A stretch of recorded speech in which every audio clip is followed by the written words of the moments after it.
জাতিসংঘ ঘোষিত সহস্রাব্দীর উন্নয়ন লক্ষ্যমাত্রার ৮টির মধ্যে অন্যতম একটি লক্ষ্য হল সবার জন্য শিক্ষা। সবচেয়ে আশাব্যঞ্জক সংবাদ হল শিক্ষার এই লক্ষ্যমাত্রা অর্জনে এখন আর পিছিয়ে নেই গণপ্রজাতন্ত্রী বাংলাদেশ সরকার। শিক্ষার উন্নয়ন সংক্রান্ত পদক্ষেপগুলোর মধ্যে মানব উন্নয়নের জন্য সাক্ষরতা উত্তর ও অব্যাহত শিক্ষা প্রকল্প ২, সংক্ষেপে PLC-ESD2, বাংলাদেশ সরকারের একটি যুগোপযোগী কার্যক্রম। দেশের ১১ থেকে ৪৫ বছর বয়সের নারী পুরুষ যারা ইতিপূর্বে দারিদ্র্য কিংবা অন্য কোনো কারণে প্রাথমিক শিক্ষাচক্র সম্পন্ন করতে পারেননি কিংবা যারা শুধু স্বাক্ষরজ্ঞান সম্পন্ন এবং কর্মে অদক্ষ জনগোষ্ঠী, তাদেরকে ৯ মাস মেয়াদী অব্যাহত শিক্ষা প্রদান সহ কারিগরি শিক্ষা প্রদানের মাধ্যমে সচেতন, কর্মমুখী ও দক্ষ জনসম্পদ হিসেবে গড়ে তোলার লক্ষ্যেই সরকারের এ উদ্যোগ বাস্তবায়িত হচ্ছে। বাংলাদেশের ২৯টি জেলায় প্রাথমিক ও গণশিক্ষা মন্ত্রণালয়ের নির্দেশনায় উপানুষ্ঠানিক শিক্ষা ব্যুরো প্রকল্পটির যথাযথ কর্মকাণ্ড বাস্তবায়ন করছে দেশের দায়িত্বশীল বেসরকারি উন্নয়ন সংস্থাসমূহের সমন্বয়ে। ইকোসোশ্যাল ডেভেলপমেন্ট অর্গানাইজেশন (ESDO) চাঁপাইনবাবগঞ্জ জেলায় PLC-ESD2 প্রকল্পটি কমিউনিটি শিক্ষণ কেন্দ্রের মাধ্যমে মাঠ পর্যায়ে সরাসরি বাস্তবায়নের দায়িত্ব পালন করছে ২০০৮ সাল থেকে।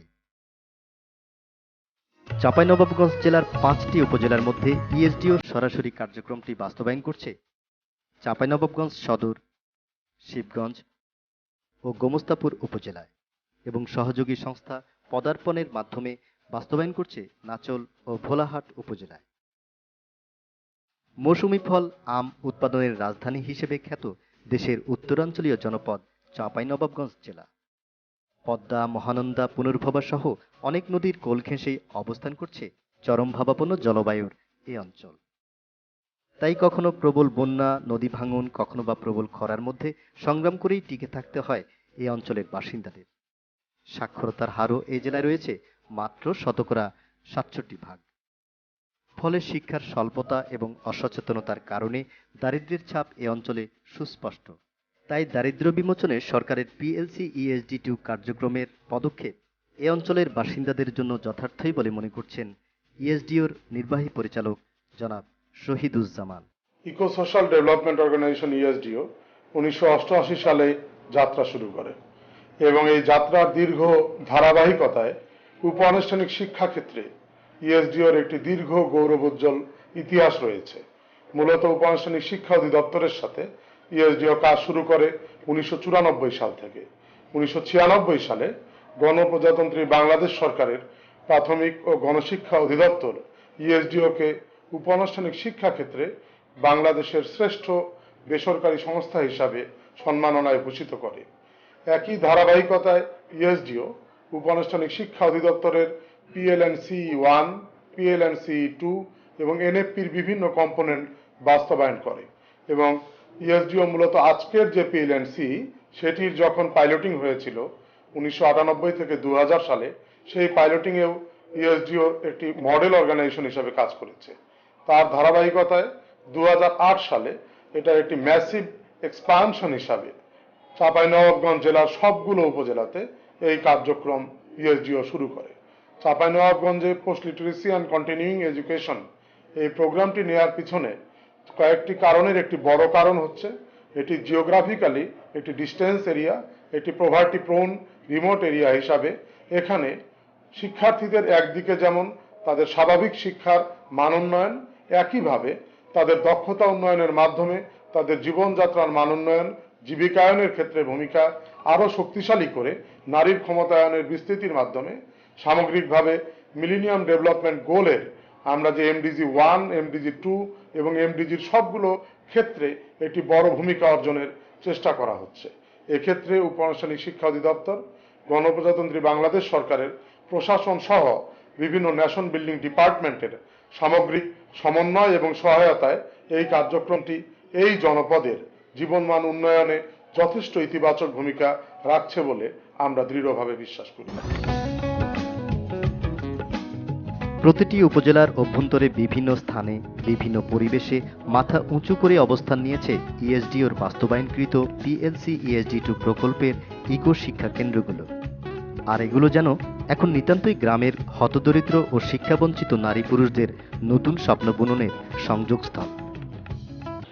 2008 সাল থেকে এই প্রজেক্টটা শুরু করা হয় PLCSD2 এবং এখানে প্রথমে আমরা বেসলাইন সার্ভে করেছি এবং বেসলাইন সার্ভে করার পরে 2008 সালে যখন আমরা কেন্দ্র শুরু করেছি, প্রথম সাইকেলে আমরা 10,200 জনকে নিয়ে আমরা শুরু করি এবং এটা 2013 সাল পর্যন্ত চলবে।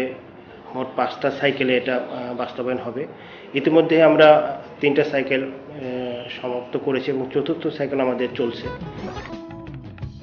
প্রতিদিন 2টি আলাদা শিফটে নারী পুরুষ উভয়ে আসেন নিজেদের অর্জিত জ্ঞানকে আরও পরিশীলিত করতে, আরও নতুন নতুন অনেক কিছু জানতে। কেন্দ্র থেকে সরবরাহকৃত 3 খণ্ডের চেতনা বই থেকে প্রশিক্ষণার্থীরা শিখতে পারছেন সুন্দর ও সচ্ছল জীবনযাপনের বিভিন্ন প্রক্রিয়া ও পদ্ধতিসমূহ। আমাদের এই মাঠ পর্যায়ে কাজ করতে গিয়ে আমাদের সকল ইউপিসি, মাস্টার ট্রেনার, সুপারভাইজার তারা বিভিন্নভাবে মনিটরিং করেন। তার পাশাপাশি আমরা তাদের মনিটরিংকে গতিশীল করার জন্য মাঝে মাঝে টিওটি কার্যক্রম চালু রাখি এবং সহায়িকাদেরও আমরা প্রতি মাসেই রিফ্রেশার্সের ব্যবস্থা করি যাতে এই প্রোগ্রামটা আরও গতিশীল হয়। শিক্ষাকেন্দ্রের নির্দিষ্ট সহায়িকা এবং ট্রেড প্রশিক্ষক ছাড়াও প্রশিক্ষণার্থীদের ব্যক্তিগত ও সামাজিক সচেতনতা বৃদ্ধি কিংবা বহির্জগৎ সম্পর্কে জ্ঞান সমৃদ্ধ করার জন্য রয়েছে ইস্যুভিত্তিক ক্লাসের ব্যবস্থা। এতে অতিথি প্রশিক্ষক হিসেবে দায়িত্ব পালন করেন স্থানীয় জনপ্রতিনিধি কিংবা স্থানীয় প্রশাসনের উচ্চ পর্যায়ের কর্মকর্তাগণ। তারা এসব প্রশিক্ষণার্থীদেরকে সহজ ও সাবলীলভাবেই প্রশিক্ষণ প্রদান করেন ব্যাপক আগ্রহ নিয়ে। সরকারের এই যে মহতী উদ্যোগ উপ আনুষ্ঠানিক শিক্ষা কার্যক্রম, আমাদের যে আনুষ্ঠানিক যে শিক্ষা কার্যক্রম তার বাইরে এসে যারা এই আনুষ্ঠানিক শিক্ষা কার্যক্রমের সঙ্গে সম্পৃক্ত থাকতে পারছে না, পুরুষ মহিলা, তাদেরকে উপ আনুষ্ঠানিক শিক্ষা কার্যক্রমের মাধ্যমে শিক্ষিত করে তোলা এবং একটি ট্রেডে তাদেরকে শিক্ষা দেওয়া যেন তারা এখান থেকে বের হয়ে গিয়ে নিজেদের আত্মনির্ভরশীল করে তুলতে পারে কোনো একটা বিষয়কে অবলম্বন করে। সেজন্যই আসলে সরকারের এই উদ্যোগ।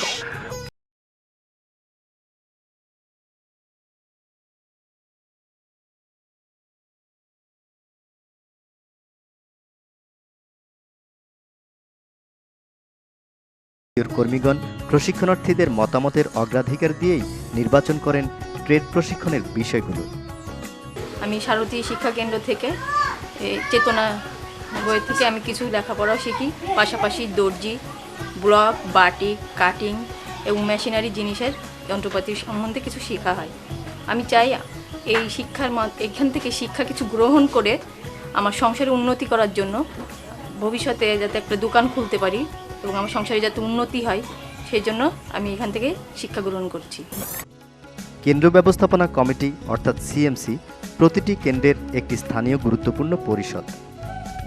কেন্দ্রগুলোর আশেপাশে বসবাসকারী বিভিন্ন পেশার সচেতন ব্যক্তিবর্গ অন্তর্ভুক্ত হন এই কমিটিতে। তারা কেন্দ্রের সুন্দরভাবে রক্ষণাবেক্ষণ থেকে শুরু করে প্রশিক্ষক ও প্রশিক্ষণার্থীদের বিভিন্ন সমস্যার সঠিক সমাধানে অগ্রণী ভূমিকা পালন করেন, যার ফলে প্রকল্পের কর্মে গতিশীলতা বৃদ্ধি পায় ক্রমশ এবং কেন্দ্রগুলোকে প্রশিক্ষণার্থী কিংবা এলাকাবাসী নিজেদের অপরিহার্য স্থান বলেই মনে করেন।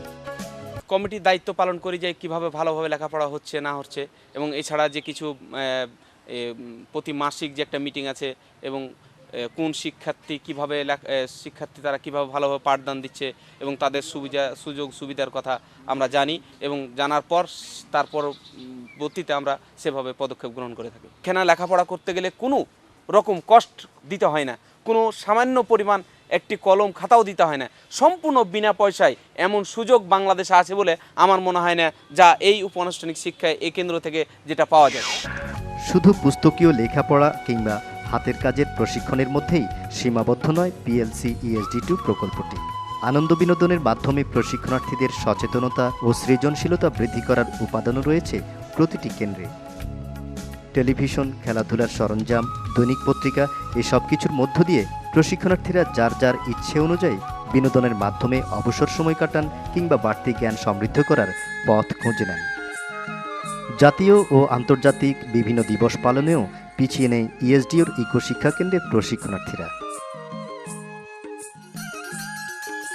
আবার কখনো দেখা যায় এলাকার ঐতিহ্যবাহী সংস্কৃতি গম্ভীরা গানের মাধ্যমে পাড়া প্রতিবেশীদের মাঝেও সচেতনতামূলক বিভিন্ন বিষয় তুলে ধরে সবাইকে সচেতন হতে উদ্বুদ্ধ করেন প্রশিক্ষণার্থীরা। একটা কথা হ্যাঁ। যে হার ঘে শুধু মারা ধর খালি পুঁথিগত শিক্ষাই তোলাই না, মায়েরাও কারিগরি শিক্ষা গ্রহণ করছে, করছে। যে এই যে সেলাই মেশিনের কাজটা শিখে শিখে তারা নিজেরা স্বাবলম্বী হচ্ছে। পিএলসি ইএসডি2-র প্রভাবে চাঁপাইনবাবগঞ্জের অধিকাংশ অসচেতন দরিদ্র জনগোষ্ঠী ক্রমান্বয়ে নিজেদেরকে সচেতন ও অর্থনৈতিক উন্নয়নের ধারায় সংযুক্ত করতে সক্ষমতা অর্জন করেছেন, যা নিতান্ত স্পষ্টভাবেই বোঝা যায় ইএসডিওর শিখন কেন্দ্রের প্রাক্তন প্রশিক্ষণার্থী ইতির পরিবর্তিত জীবনযাত্রা থেকে। পারিবারিক অবস্থা আগে তো খুবই অভাব ছিল, এখন যেভাবে চলতে পারছি তখন সেভাবে চলতে পারিনি, নাহলে কি লেখাপড়া ছাড়ি চালিয়ে যেতাম। আর তখন এর চাইতে এখন মোটামুটি ভালোই চলছি, ভাই বোন ছোটো ভাই বোনেরা লেখাপড়া করছে, এখন ভালোই আছে।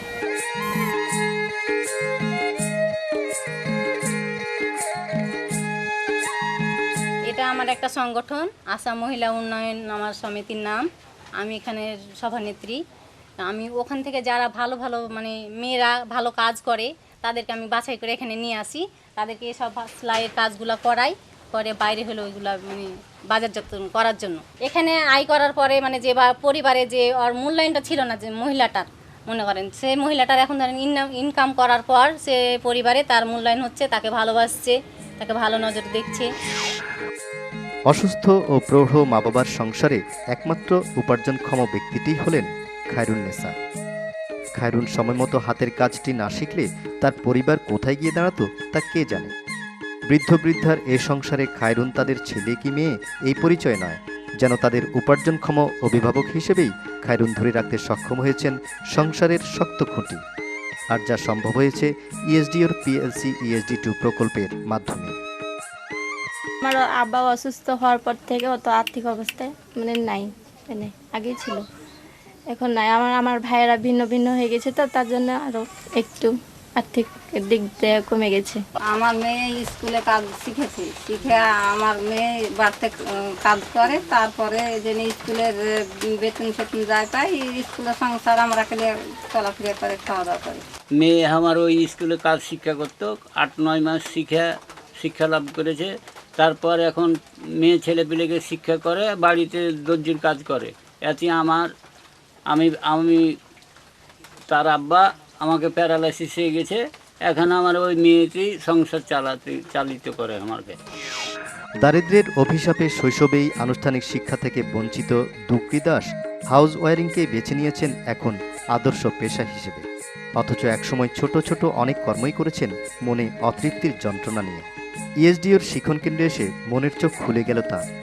কেন্দ্র থেকে হাউস ওয়ারিংয়ের প্রশিক্ষণ নেবার পর পেছন ফিরে তাকাতে হয়নি আর দুকরিকে। ইএসডিওর কর্মীরা ক্ষুদ্র আকারে ঋণ পেতে দুকরিকে সহযোগিতা করলেন। গ্রামের বাজারে ছোট্ট একটি ইলেকট্রিক্যাল মেরামতের দোকান দিয়ে দুকরি এখন নিরাপদ সচ্ছল জীবনের দিকেই এগিয়ে যাবার স্বপ্ন দেখছেন। আমি জাগ্রত শিক্ষা কেন্দ্র থেকে প্রশিক্ষণ নিয়েছি। প্রশিক্ষণ মানে নেওয়ার পরে আমি দোকান দিয়েছি। যে নারী অসহায় পরিবারে উন্মোচন করতে পেরেছেন অর্থনৈতিক সচ্ছলতার দ্বার, পারিবারিক গুরুত্বপূর্ণ যে কোনো সিদ্ধান্ত গ্রহণে সে নারীর ভূমিকা অগ্রগণ্য হওয়াটাই স্বাভাবিক, যেমনটি ঘটেছে ইএসডিওর পিএলসি ইএসডি2 শিখন কেন্দ্রের প্রাক্তন প্রশিক্ষণার্থী ফাতেমার ক্ষেত্রে। আমার মা, আমার ফুফা, আমার ছোট বোন রহিমার আপনার ছেলের সাথে বিয়ে দেওয়ার সিদ্ধান্ত নেওয়া হয়েছে। বিয়ের ব্যাপারে আলোচনা করতে মুরব্বী আছে যার সাথে আলোচনা করা যায়, তোমার বাবা মা ভাই? চাচা, ফাতেমাই এখন ওর পরিবারের সিদ্ধান্ত নিতে পারবেন। তাই নাকি? আচ্ছা ঠিক আছে, ভালো কথা। চাচা, আমরা কিন্তু ছেলেকে কোনো যৌতুক দিতে পারবো না। ঠিক আছে মা, আমরা জানি যে যৌতুক নেওয়া খুব ভালো কাজ না। আলহামদুলিল্লাহ। যেখানে মেয়েদের পর স্বাভাবিকভাবে আমাদের পুরুষ শাসিত সমাজ যে কোনো সোর্স অফ ইনকাম ছিল না, এখানে তারা এই ট্রেনিং নেওয়ার পরে নিজেরাই বাড়িতে যে কাজ করে এবং পরিবারকে বেশ কিছু সাহায্য করে এবং নিজেরা বেশ কিছু, আমি তাদের সাথে কথাবার্তা বলে দেখেছি, তারা অনেকটা স্বাবলম্বী। এখানেই ইএসডিওর পিএলসি ESD2 প্রকল্প বাস্তবায়নে সফলতার ইঙ্গিত বহন করে, যা বোঝা যায় বিভিন্ন ইকো শিক্ষণ কেন্দ্রগুলোতে পরিদর্শকদের পরিদর্শনকালীন সন্তোষজনক মন্তব্যে কিংবা ইএসডিওর সফল কর্মের স্বীকৃতিস্বরূপ সম্মাননা প্রাপ্তিতে। এই জেলার সার্বিক অবস্থার লেখাপড়ার ক্ষেত্রে মোটামুটি ভালো হলেও আমরা এখন পর্যন্ত আমাদের যে টার্গেট সেই টার্গেট অর্জন করতে পারিনি। সরকার ঘোষিত 2014 সাল নাগাদ আমরা সকলের জন্য শিক্ষা নিশ্চিত করতে চাই এবং সেই লক্ষ্যকে সামনে রেখেই আমরা এগিয়ে যাচ্ছি এবং সেই লক্ষ্যকে পূরণ করার ক্ষেত্রে আমাদের উপানুষ্ঠানিক শিক্ষা ব্যুরো যে কার্যক্রম পরিচালনা করছে, আমার বিশ্বাস যে সেটি আমাদের এই লক্ষ্য অর্জনের ক্ষেত্রে বড় ধরনের ভূমিকা পালন করবে। উপানুষ্ঠানিক শিক্ষা ব্যুরোর নেতৃত্বে ESDO এই কার্যক্রমটি পরিচালনা করছে। তারা যে কার্যক্রম পরিচালনা করেছে আমার কাছে মনে হয়েছে যে এটি সন্তোষজনক এবং স্থানীয় জনগণের সম্পৃক্ততা এবং সহযোগিতাও এখানে সন্তোষজনক পর্যায়ে রয়েছে। প্রশাসনের পক্ষ থেকে আমরাও এটিকে সফলভাবে সম্পন্ন করার জন্য বিভিন্ন ধরনের সহযোগিতা দিয়ে আসছি এবং ভবিষ্যতেও সেটি অব্যাহত থাকবে। আশা করা যায় ইএসডিও বাস্তবায়িত চাঁপাইনবাবগঞ্জের পিএলসি ESD2 প্রকল্পের অধীন ইকো শিক্ষা কেন্দ্রগুলোর দৃপ্ত কর্মযজ্ঞে সুবিধাবঞ্চিত চাঁপাইনবাবগঞ্জবাসী পরিণত হবেন সচেতন জনগোষ্ঠীতে এবং তাদের অর্থনৈতিক জীবনে সূচিত হবে সচ্ছলতার নতুন অধ্যায়।